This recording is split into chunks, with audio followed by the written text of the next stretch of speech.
Welcome to Gyan Kalyan.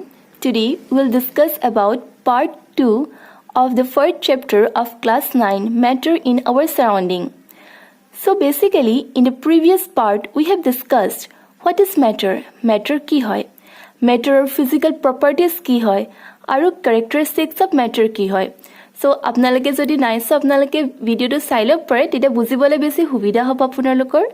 So itia ami discuss korim যে states of matter কি হয় আমি এটো বস্তু গম পালো যে আমি নিজৰ উচৰ পাজে আমি বহুত matter observe কৰো কিন্তু কি different types of states of matter আছে হে যোনবিলাক তাহাঁতৰ properties আছে হে properties of through দি তাহাঁতক characterize কৰা হয় so basically there are three states of matter the first one is solid state and the second one is liquid state and the third one is gaseous state so এতিয়া আমি গুটিকেটা state আমি ভালকে discuss কৰিম now we will consider the first state of matter solid state তাৰ কাৰণে আমি কিছুমান simple example consider কৰিব পাৰো যেনেকৈ class 9 or science or book যোনখন আপোনালোকে পঢ়ি আছে or pen or pencil যোনটো থ্ৰু দি আপোনালোকে লিখি আছে so আপোনালোকে চাব পাৰে যে pen হওক বা pencil হওক বা book হওক তাহাঁতৰ এটা definite shape আছে Isn't it? আৰু লগতে তাহাঁতৰ distant বেলেগ boundaries আছে আৰু fixed volume আছে নিজৰ এটা shape আছে নিজস্ব এটা boundary আছে আৰু এটা fixed volume আছে লগতে আমি তাহাঁতক compress কৰিব নোৱাৰো এটা বুকখন আমি compress কৰিব নোৱাৰো পেনটো আমি compress কৰিব নোৱাৰো so this is the first property the solid have a definite shape distant boundaries and fixed volume and that is have negligible compressibility ইয়াত বহুতৰ মাইণ্ডত এটো ডাউট আহিব পাৰে যে হোৱাট এবাউট স্পঞ্জক তো আমি কম্প্ৰেছ কৰিব পাৰো সো স্পঞ্জটো সলিড হয় নে নহয় বাট একচুয়ালি কি হয় স্পঞ্জত আপোনাৰ মাইনত হোলছ থাকে যোনটোৰ ভিতৰত এয়াৰ ট্ৰেপ হৈ থাকে সো যেতিয়া আমি স্পঞ্জক প্ৰেছ কৰো হি এয়াৰবোৰহে ওলাই যায় সো আমি হেটো কম্প্ৰেছ কৰিব পাৰো but sponge is a solid because আমি হি এয়াৰটোহে ওলাই গৈছে The second point is solid have a tendency to maintain their shape when subjected to outside force.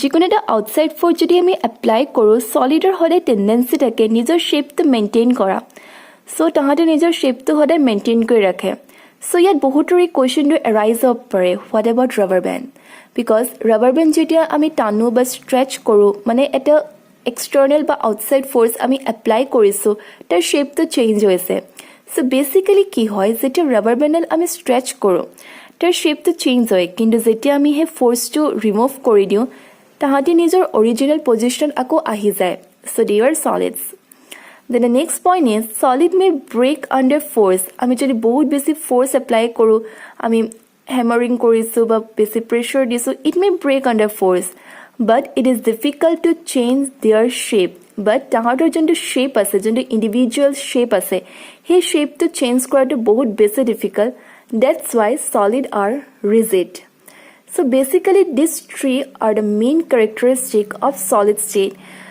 so the next type of state is liquid state for this we'll consider some examples water milk etc water pani আমি সবে চিনি পাও isn't it so আপোনালোকে এটো observe কৰিছে যে পানীৰ কোনো নিজৰ shape নাই যেনেকৈ কন্টেইনাৰ থৈ দিয়ে তেনেকৈ শেপ হ'ব যদি আমি বটলত থওঁ বটলৰ শেপ লৈ লয় যদি আমি গ্লাছত থওঁ গ্লাছৰ শেপ লয় যদি বাটিত থওঁ বাটিৰ শেপ লয় so whatever container we keep the liquids in they take their shape পানীৰ নিজৰ কোনো শেপ নাই যে পানীটো এনেকৈ হয় বুলি কিন্তু তাহাঁতৰ এটা ফিক্স ভলিউম আছে এই ফিক্স ভলিউমটো আছে বিকজ পানীত কি হয় পানীৰ যোনকেইটা আপোনাৰ মলিকিউলছ আছে বা পাৰ্টিকলছ আছে তাহাঁতি এটা ক্লোজনেস আছে সলিডৰ নিচিনা ক্লোজ নহয় তাহাঁতি কিন্তু তাহাঁতৰ এটা ক্লোজনেস আছে যোনটো কাৰণে তাহাঁতৰ এটা ফিক্স ভলিউম আছে so the first point is liquid have no fixed shape but they have a fixed volume then the second point is they take up the shape of the container in which they are kept যেনেকুৱা container থম তেনেকুৱা shape তাহাঁতি লৈ ল'ব then the third point is liquids flow and change shape so they are not rigid but can be called fluid যিকোনো এটা লিকুইডৰ সদায় এটা টেন্ডেন্সি থাকে ফ্লো কৰা হে টেন্ডেন্সিটো থাকে ফ্লো কৰা বিকজ লিকুইডৰ যোনটো ফোৰ্স অফ এট্ৰাকচন আছে বিটুইন দ্য পাৰ্টিকলছ হে ফোৰ্স অফ এট্ৰাকচনটো কম হয় হেতু কাৰণে তাহাঁতৰ হে পাৰ্টিকলছ বিলাক ইজিলি মুভ কৰিব পাৰে আৰু লগতে কন্টেইনাৰ থ'লে যেনেকুৱা বেলেগ বেলেগ কণ্টেইনাৰ থয় বা য'তো থয় তাহাঁতৰ শ্বেপটো চেঞ্জ হয় চ' সেইকাৰণে লিকুইডবিলাক আপোনাৰ ৰিজিড নহয় যে এহঁতৰ ডেফিনেট এটা শ্বেপ আছে সেইটো নহয় আৰু সেইকাৰণে লিকুইডছবিলাকক আপোনাৰ ফ্লুইড বুলি liquids and gaseous can diffuse into liquids. Solid liquids আৰু gaseous তাহাঁতি diffuse হ'ব পাৰে liquidsত. Solid, for example, copper sulfate. Copper sulfate diffuse হ'ব পাৰে waterত, which is a liquid. Then liquids.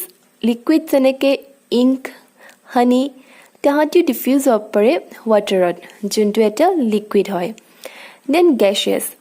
যোনবোৰ atmospheric gases আছে, like carbon dioxide, oxygen, তাহাঁতি diffuse হ'ব পাৰে waterত আৰু waterত dissolve হ'ব পাৰে.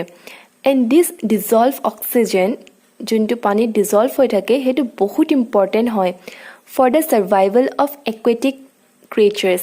Because পানীৰ তলত যোনবোৰ creatures থাকে, তাহাঁতি oxygen তাহাঁতক দৰকাৰ হয়, তাহাঁতৰ breathingৰ কাৰণে. So, সেই dissolved oxygenটো তাহাঁতি utilize কৰে. So, basically, these three states of matter, solid, liquids, and gaseous, every one of them can diffuse into the liquids. The next point is the rate of diffusion of liquids is higher than that of solid. Solidৰ যোনটো rate of diffusion থাকিব, তাতকৈ liquidৰ rate of diffusionটো বেছি হ'ব.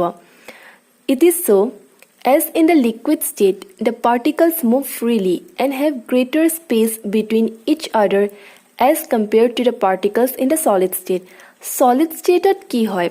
The particles are closely packed. Solid stateত particleবিলাক বহুত ওচৰ থাকে.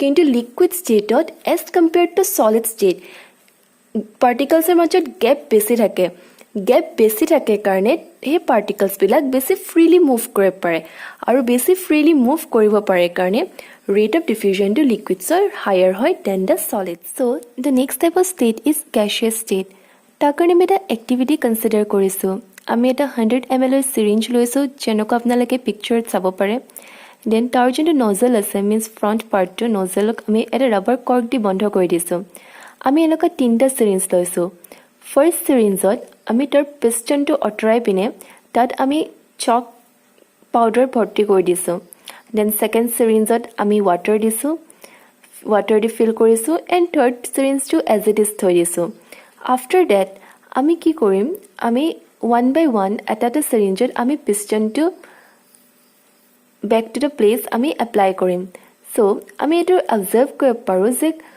এই 3টা চিৰিঞ্জৰ ভিতৰত কোনটো চিৰিঞ্জত আমি ইজিলি পিষ্টনটো ভিতৰলৈ পুছ কৰিব পাৰোঁ চ' এইটো এক্টিভিটি যেতিয়া আমি কৰিম আমি অবজাৰ্ভ কৰিম যে যোনটো চিৰিঞ্জত আমি একো দিয়া নাছিলোঁ না চক না water means gas is present there isn't it গেছটো প্ৰেজেণ্ট আছে সেই চিৰিঞ্জটোত আমি ইজিলি পিষ্টনটো ভিতৰলৈ পুছ কৰিব পাৰোঁ চ' ইট শ্ব'জ ডেট দি গেছবিলাক হাইলি কম্প্ৰেছিবল হয় আমি গেছক বহুত হাইলি কম্প্ৰেছ কৰিব পাৰোঁ as compared to solid and liquids that's why এতিয়া আমাৰ ঘৰত যোনবোৰ আমাৰ চিলিণ্ডাৰ থাকে চ' তাত এটা হাই এমাউণ্ট অফ গেছ কম্প্ৰেছ থাকে ইজেণ্ট ইট চ' এইটো এটা বহুত মানে ডাঙৰ প্ৰপাৰ্টি হয় গেছৰ তাহাঁতৰ হাই কম্প্ৰেছিবিলিটি যোনটো বহুত ইউজফুল হয় for storing of many gases which are very useful for our daily life and in this slide, এটা comparison কৰিম between solid, liquid and gas just like a summary. So solid, they have a definite shape and volume. Liquid don't have definite shape but have definite volume. Gas neither have definite shape nor have definite volume. Solid, the constituent particles are very closely packed. Liquid, the constituent particles are less closely packed. And gas, the constituent particles are far apart from each other. Solid, in solid, the force of attraction between the particle is very strong. Liquid, the force of attraction between particle is less strong. And in gas, the force of attraction between particle is negligible. Then kinetic energy. In solid, the kinetic energy is very less. Liquid, more than solid. And in gas, the kinetic energy have the maximum. Then in solid, it has high density and can't be diffused. Liquid density is lower than solid and can be diffused. In gas, density is least and can easily diffuse. Then the last property is solid are incompressible, that is compress koribo nwaro. Liquid almost incompressible and gas they are highly compressible. So this table is just like a summary about whatever we have learned about the properties of solid, liquid and gas. Now the question arises that solid, liquid, gas তিনটা state আছে আমি এটা state পৰা ইটো state লৈ change কৰিব পাৰো নাই means can solid be converted into liquid or can liquid be converted into gas or can solid be converted into gas etc.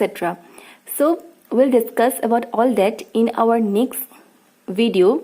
So that's all for today and cover যদি কিবা doubt আছে আপোনালোকে তলত দিয়া WhatsApp গ্ৰুপত সুধিব পাৰে. That's all.